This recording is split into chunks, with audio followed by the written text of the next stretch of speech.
ദൈവ തിരുനാമത്തിന് മഹത്വമുണ്ടാവട്ടെ. Bible reading പ്രോഗ്രാമിൽ സംബന്ധിക്കുന്ന ഏവർക്കും കർത്തൃനാമത്തിൽ സ്നേഹവന്ദനം. ന്യായാധിപന്മാരുടെ പുസ്തകം 5-ാം അധ്യായം നമ്മളിന്ന് വായിക്കുന്നു.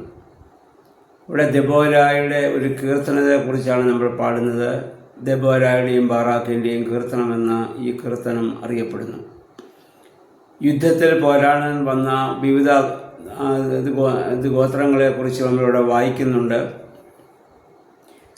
പിന്നീട് അതിൻ്റെ 5-ാം അധ്യായത്തിൽ 23-ാം വാക്യം വരുമ്പോൾ മേരോസിനെ ശപിക്കുവിൻ എന്ന് വായിക്കുന്നു.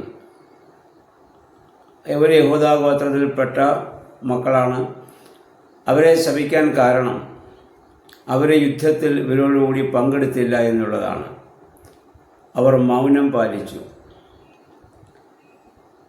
അവർ ഏതെങ്കിലും ഒരു പാപം ചെയ്തിട്ടല്ല, പക്ഷെ ചെയ്യേണ്ട കാര്യത്തിന് അവർ സഹകരിച്ചില്ല എന്നുള്ളത് കൊണ്ടാണ്. ശത്രു വന്നപ്പോൾ അവർ യഹോവയുടെ പക്ഷത്ത് അവർ ചേർന്നില്ല എന്നുള്ളതാണ്. നാം പാപമൊന്നും ചെയ്യുന്നില്ലെങ്കിലും ചെയ്യേണ്ട കാര്യം ചെയ്യേണ്ട സമയത്ത് ചെയ്യാതിരിക്കുന്നത് പാപത്തിൻ്റെ പട്ടികയിലാണ് ഉൾപ്പെടുന്നതെന്ന് നാം അറിഞ്ഞിരിക്കണം. നാം ക്രിസ്തുവിനോട് ചേർന്ന് പിശാചിനോട് യുദ്ധം ചെയ്യേണ്ടതാണ്. ക്രിസ്തുവിൻ്റെ പടയാളികളാണ്. എഫേസ്യലേഖനം 6-ാം അധ്യായത്തിൻ്റെ 10 മുതൽ അനേക പ്രാവശ്യം നമ്മൾ ചിന്തിച്ചാണല്ലോ. നമുക്കൊരു പോരാട്ടമുണ്ട്. ജഡരക്തങ്ങളോടല്ല, അന്തരീക്ഷം പതിരിക്കുന്ന ദുഷ്ടാത്മ സേനയോടാണ്. അതിനോട് യുദ്ധം ചെയ്യുവാൻ ക്രിസ്തുവിൻ്റെ പടയാളികളായി നമ്മൾ ഈ ഭൂമിയിൽ ജീവിക്കേണ്ടവരാണ്. പാപം 2 രീതിയിലുണ്ട്. ഒന്ന് പ്രവൃത്തിപരമായി ചെയ്യുന്ന കർമ്മപാപം, 2 തിരസ്കര പാപം എന്ന് പറയും. ചെയ്യേണ്ട കാര്യങ്ങൾ ചെയ്യേണ്ടപ്പോൾ നമ്മൾ ചെയ്യേണ്ടതുപോലെ ചെയ്യാതിരിക്കുന്നത് അത് പാപത്തിൻ്റെ പട്ടികയിൽ തന്നെയാണ്. യാക്കോബിൻ്റെ ലേഖനം 4-ാം അധ്യായം 17-ാം വാക്യത്തിൽ യാക്കോബ് ശ്ലീഹ പറയുന്നു, നന്മ ചെയ്യാൻ അറിഞ്ഞിട്ട് ചെയ്യാത്തവന് അത് പാപമത്രേ. നന്മ ചെയ്യാൻ അറിഞ്ഞിട്ട് ചെയ്യാത്തവന് അത് പാപമത്രേ. അപ്പം നമ്മൾ തിന്മകൾ ചെയ്യുന്നത് മാത്രമല്ല, ചെയ്യാവുന്ന നന്മകൾ ചെയ്യാതിരിക്കുന്നതും പാപത്തിൻ്റെ പട്ടികയിൽ പെടുന്നു എന്നുള്ളതാണ്.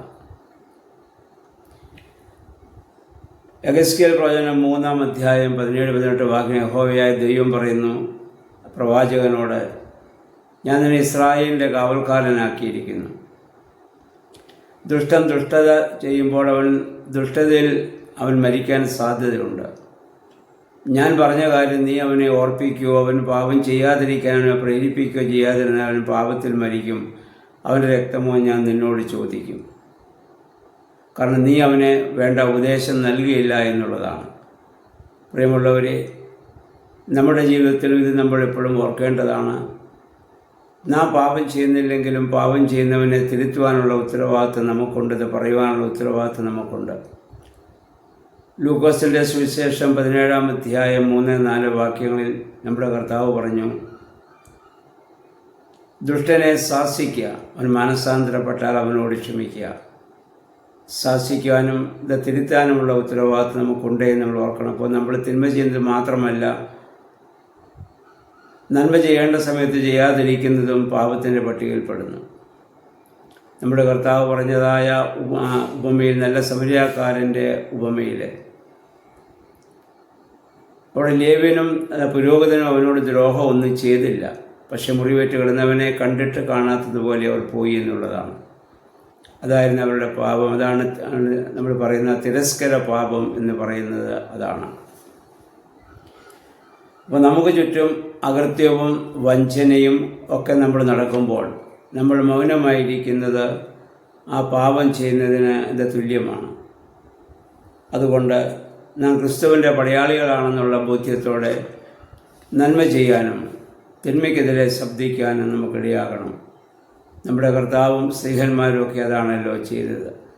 അപ്രകാരം ഒരു ജീവിതം നയിക്കുവാൻ ദൈവമേ, പരിശുദ്ധാത്മാവെ ശക്തിയളിക്കണമെന്ന് പ്രാർത്ഥിക്കാം. ദൈവം അതിന് നമ്മെ സഹായിക്കുമാറാകട്ടെ.